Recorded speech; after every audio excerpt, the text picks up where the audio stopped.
Assalamualaikum warahmatullahi wabarakatuh. Waalaikumsalam. Waalaikumsalam. Welcome to Education Weekend Podcast. Aku Wulan dengan NIM 072 dan kali ini kita akan membahas tentang problem solving and creativity. Nah, sebelumnya di sini aku tidak sendirian nih, teman-teman. Di sini aku ditemani dua mahasiswi cantik dari universitas ternama di daerah Cimahi nih. Kalau gitu kita langsung kenalan aja ya sama teteh-teteh cantik ini. Boleh silakan teteh-teteh. Halo semuanya, kenalin nama aku Salsa Sabila dengan NIM 059. Halo. Iya, dan aku sendiri Nisrina Nabila dengan NIM 057. Halo Teh Salwa, halo Teh Nisrina. Selamat bergabung di podcast saya. Halo Teh Ulan, makasih Teh Ulan udah undang kita nih. Mungkin kita langsung aja ya ke materi yang akan kita bahas nih, Teh Salwa dan Teh Nisrina. Nah, kan di sini kita akan membahas tentang problem solving and creativity. Nah, di antara Teh Nisrina dan Teh Salwa, ada yang tahu nggak sih apa itu problem solving? Silahkan. Setahu aku nih ya Teh, problem solving itu usaha mencari penjelasan dan jawaban dari setiap masalah yang dihadapi Teh. Nah, kalau menurut aku problem solving itu usaha untuk mencari jalan keluar atau mencari solusi dari sebuah permasalahan gitu Teh. Wah, keren-keren nih pendapat dari Teh Salwa dan Teh Nisrina tentang problem solving. Tapi nih ya, menurut sumber yang udah aku baca, kalau problem solving itu adalah upaya untuk mencari cara yang tepat dalam mencapai tujuan. Tetapi solusinya tidak langsung terlihat karena informasi penting hilang atau kurang diperhatikan serta adanya hambatan atau rintangan. Gitu Teh Salwa dan Teh Nisrina. Nah, mungkin selain dari pengertian problem solving itu kan biasanya ada yang namanya komponen nih. Nah, apa aja sih komponen dalam setiap masalah itu? Boleh Teknis Rina dan Teh Salwa?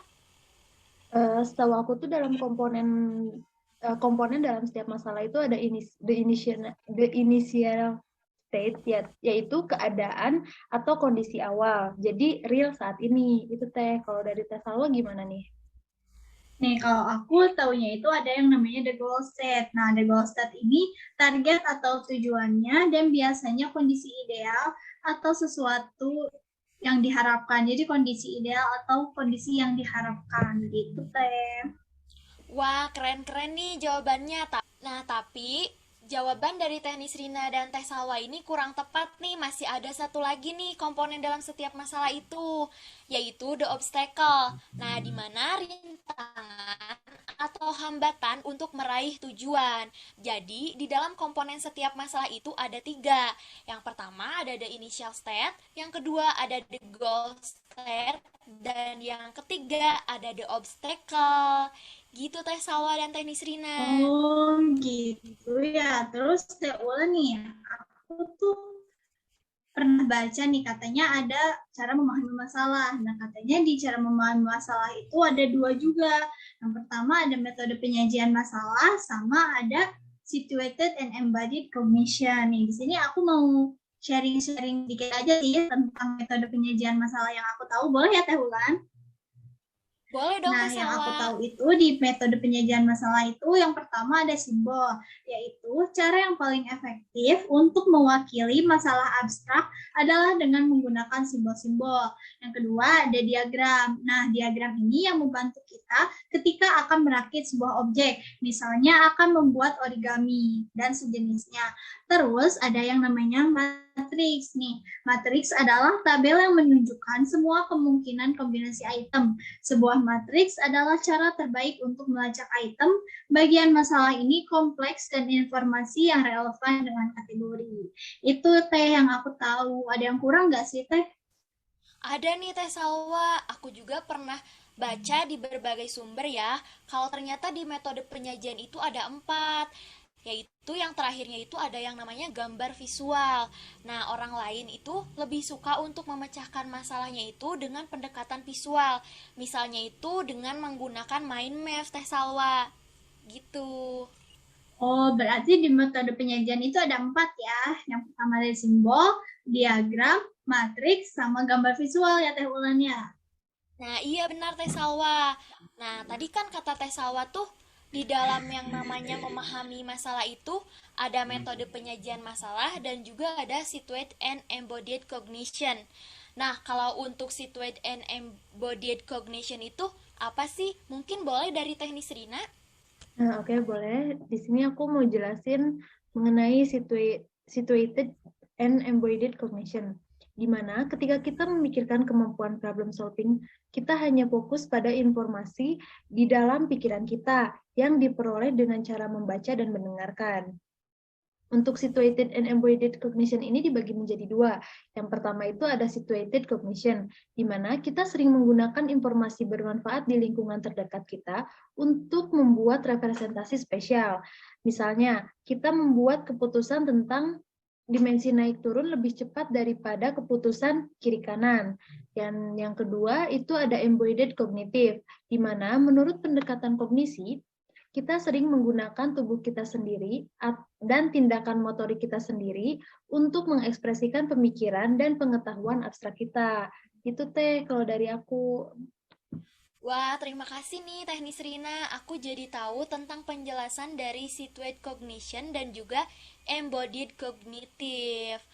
Nah, untuk selanjutnya itu kan biasanya tuh di dalam yang namanya pemecahan masalah, pasti kan ada strategi-strateginya nih dalam memecahkan masalah itu. Ada yang tahu nggak sih strategi dalam memecahkan masalah itu ada apa aja? Untuk dari strategi pemecahan masalah ini ada dua jenis ya Teh, ada algoritma sama heuristik. Di sini aku mau jelasin yang algoritma. Algoritma itu proses pemecahan masalah dengan runtutan logika berpikir. Terkadang kurang efisien karena membutuhkan waktu yang cukup lama gitu Teh. Kalau yang heuristik bakal dibahas sama Teh Salwa. Nah, kalau yang heuristik itu setahu aku yaitu cara memecahkan masalah dengan cepat yang lebih sering benar tetapi tidak selalu benar. Jadi meskipun cepat ada salahnya juga gitu, tidak selalu benar. Nah, heuristik ini juga tidak menganalisa masalah sampai ke akarnya, cenderung bersifat jangka pendek. Nah, di heuristik ini dibagi lagi nih ada 3 cara strateginya. Yang pertama ada the analogy approach, yaitu solusi dari pengalaman sebelumnya. Yang kedua, the means and heuristic, yaitu membagi masalah ke dalam submasalah dan memperkecil fokus jarak antar awal dan akhir. Terus yang terakhir ada the hill climbing heuristic, yaitu tidak memiliki info cukup sehingga cara cepat tapi belum tentu tepat. Jadi ada 3 nih Teh di heuristic itu ada the analogy approach, the means and heuristic, sama the hill climbing heuristic. Gitu Teh Ulan. Oh, jadi dalam strategi pemecahan masalah itu ada dua ya. Yang pertama ada algoritma dan yang kedua ada heuristik. Nah, terus di heuristik juga ada lagi dibagi-bagi ya Teh Sawa. Iya, betul banget Teh Ulan. Nah, sebelum maaf maaf maaf. Nah, selanjutnya ada yang namanya faktor. Faktor yang mempengaruhi di dalam yang namanya pemecahan masalah ya, Teh Salwa dan Teknis Rina. Pasti kan ada beberapa faktor nih. Nah, biasanya tuh faktor yang mempengaruhinya itu ada yang namanya expertise, mental set, functional fitness, dan yang terakhir ada stereotype. Nah, ada yang tahu nggak sih penjelasan dari faktor yang udah tadi aku sebutin? Aku di sini mau jelasin yang ekspertise ya Teh. Boleh Di sini Teknis Rina. ya, makasih Teh. Di sini tuh ada 5 tahap ya Teh, di mana yang pertama itu ada knowledge base, yang kedua ada memory, yang ketiga ada problem solving strategi, yang keempat ada speed and accuracy, dan yang kelima ada meta cognitive skill. Untuk yang mental set dibagi menjadi 2, yaitu fixed mindset sama grow mindset.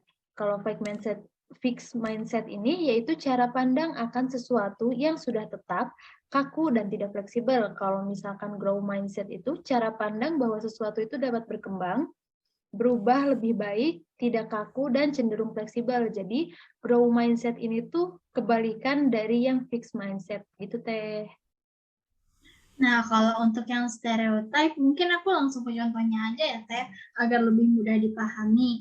Nah, misalnya ada perempuan yang sebelum mengerjakan tes diberikan pertanyaan soal identitas gender lebih rendah skor matematikanya dibandingkan dengan perempuan yang sebelum mengerjakan tes tidak diberi pertanyaan mengenai identitas gender. Hal ini karena ancaman dapat meningkatkan rangsangan sehingga mengganggu memori kerja yang dibutuhkan saat mengerjakan tugas sulit. Nah, kenapa yang dikasih soal identitas gender itu nilainya lebih rendah? Karena dia tuh merasakan sebuah ancaman gitu, Teh. Wah, keren-keren nih jawaban dari Teknis Rina dan Teh Salwa. Tapi masih ada lagi nih faktor yang tertinggal, yaitu functional fitness. Nah, di mana di functional fitness ini ada yang namanya insight versus non-insight verbal. Nah, insight ini yaitu mencari, mendapatkan, dan menggunakan strategi baru sehingga menjadi pembelajaran. Thinking out of the box, perlu istirahat atau inkubasi supaya tiba-tiba terfikir ide baru. Sedangkan untuk non-insight yaitu menggunakan ingatan, analogi, dan strategi yang sering dipakai sehingga tidak memunculkan strategi yang baru. Gitu Teh Salwa dan Teknis Rina. Nah, tadi kan setelah problem solving yang udah kita bahas, tadi kan aku di awal udah menjelaskan bahwa kita tuh bukan hanya tentang problem solving aja yang akan kita bahas, tapi ada creativity. Nah, di antara Teh Salwa dan Teknis Rina, ada yang tahu nggak sih kreativitas itu apa? Dari aku dulu ya Teh, kalau setahu aku, kreativitas itu adalah proses menemukan yang baru untuk mencapai tujuan. Berkualitas tinggi, bermanfaat atau berguna, dan juga tepat Teh. Kalau dari aku, kayak gitu. Kalau yang aku tahu nih, kreativitas itu ya jawaban yang kita berikan haruslah berguna dan bermanfaat. Definisi mengenai kreativitas tidak menspesifikasikan intelijensi, walau berkaitan namun tidak kompatibel. Nah, menurut sumber yang aku baca juga, untuk dapat menghasilkan sesuatu yang untuk mendapatkan sesuatu yang bernilai kreatif, sekurang rendahnya seseorang harus memiliki intelijensi pada taraf rata-rata gitu. Nah, tapi nih ya, Teh Salwa dan Teknis Rina, menurut sumber yang aku baca, ternyata di dalam kreativitas itu bukan hanya pengertiannya saja, tapi ada komponen pentingnya nih dari kreativitas, yaitu orisinalitas. Nah, yaitu jawaban yang kita cari juga harus memungkinkan kita mencapai beberapa tujuan, yaitu harus bermanfaat dan sesuai. Nah, bagi kebanyakan ahli teori ini, kreativitas memerlukan penemuan solusi yang baru, berkualitas tinggi, dan bermanfaat. Nah, ternyata bukan hanya pengertian dan komponen penting aja nih dari creativity ini. Ternyata ada tahapan-tahapan proses kreatif ini. Nah, ada yang tahu nggak sih tahap proses kreatif ini apa aja? Aku izin jawab ya Teh. Jadi, Boleh, Teknis Rina. ya makasih Teh. Tahap proses kreatif ini setahu aku ya, dari sumber yang aku baca, menurut Wallace tahun 1926, proses kreatif ini ada 4 tahap. Yang pertama yaitu persiapan, atau yaitu memformulasikan suatu masalah dan membuat usaha awal untuk memecahkan dan menentukan masa depan orang kreatif. Yang kedua, inkubasi, yaitu masa di mana tidak ada usaha yang dilakukan secara langsung untuk memecahkan masalah dan perhatian dialihkan sejenak pada hal lainnya. Yang ketiga, ada iluminasi atau pencerahan, yaitu memperoleh insight dari masalah tersebut. Dan yang terakhir itu ada verifikasi, menguji pemahaman yang telah didapat dan membuat solusi. Gitu Teh. Jadi ada 4 tahap dari sumber yang aku baca menurut Wallace tahun 1926. Oh, jadi 4 tahap proses kreatif ini ada 4, yaitu persiapan, inkubasi, iluminasi, dan verifikasi ya, Teknis Rina. Iya, betul Teh. Nah, mungkin selain dari tahap proses kreatif itu kan biasanya ada yang namanya pendekatan nih. Nah, pendekatan kreatif itu ada apa aja? Boleh di antara teknis Rina dan Teh Salwa ada yang mau jawab?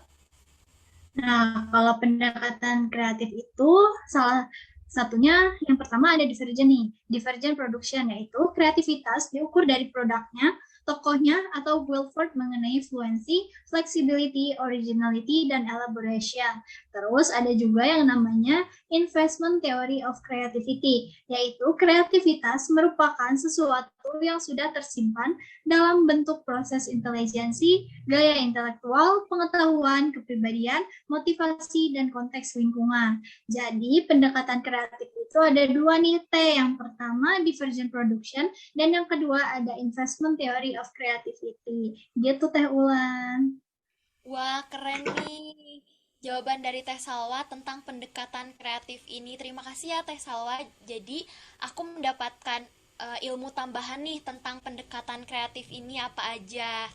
Nah, ternyata yang terakhir ini ada satu lagi nih, Teh Salwa dan Teknis Rina, yaitu individual difference, yaitu intrinsic versus extrinsic motivation. Nah, di mana individu ini akan lebih kreatif apabila mengerjakan tugas yang dinikmatinya. Dan tugas yang dinikmati ini cenderung menumbuhkan motivasi dari dalam dirinya, yang disebut dengan intrinsic motivation, Teh Salwa dan Teknis Rina. Nah, jadi nih dari pembahasan yang udah kita bahas tentang problem solving and creativity ini banyak sekali ya ilmu-ilmu yang kita dapatkan dari mulai memahami masalah, strategi memecahkan masalah, faktor yang mempengaruhi masalah itu apa, dan yang terakhir tentang kreativitas. Terima kasih kepada Teknis Rina dan Teh Salwa sudah menyempatkan waktunya untuk bergabung dan datang di podcast saya. Eh, Semoga kita bertemu di podcast-podcast yang berikutnya ya. Terima kasih Teh Salwa dan Tenis Rina. Selamat siang. Terima kasih juga, Teh Ulan. Selamat siang.